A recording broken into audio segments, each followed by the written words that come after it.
បាទនេះគឺជាសកម្មភាពរបស់អ្នកប្រមាញ់ក្នុងព្រៃ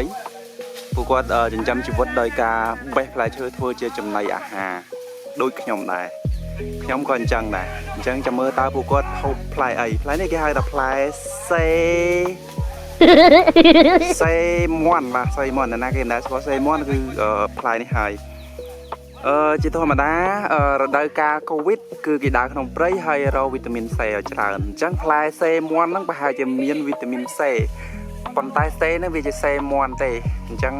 វីតាមីន C មន់ច្រើនណាស់នៅក្នុងនេះបាទអញ្ចឹងបងប្អូនឃើញផ្លែវាទេនោះមើលលើដើមរាប់បើគិតជាតោនវិញរាប់តោនបាទអញ្ចឹងខ្ញុំចង់ដូរអាជីពមកបេះផ្លែនឹងលក់វិញឈប់រកស៊ីធ្វើកម្មករចង្ការឈូកឈប់រកស៊ីធ្វើកម្មករចាប់កដោនៅក្នុងវាលស្រែហើយ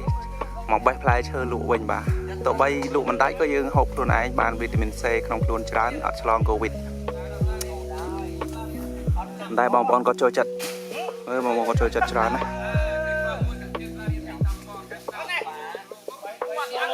បាទនេះ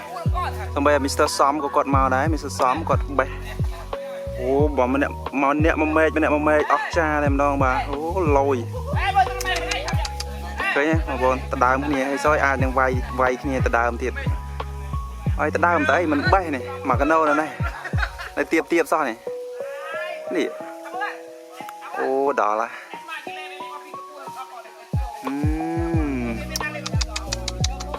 ឆ្ងាញ់ណាបងប្អូនឆ្ងាញ់ណាវាជូរតិចa bit sour this fruit is a bit sour and a lot of vitamin C if you want to refill your vitamin C you just eat this fruit ឃើញច្រើនមែនតើន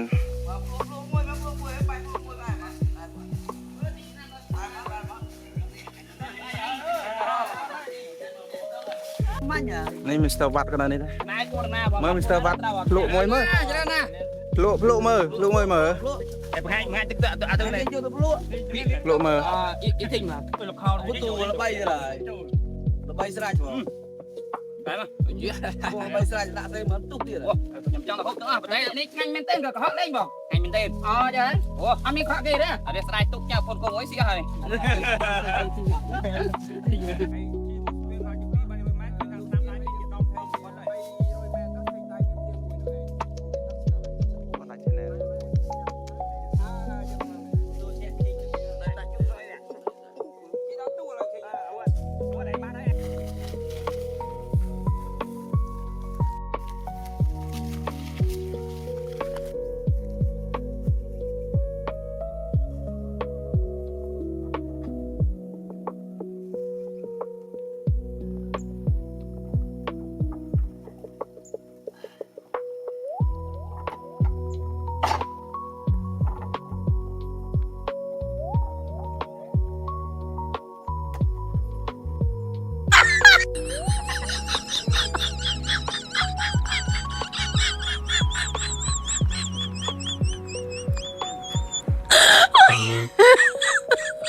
my god. Did you?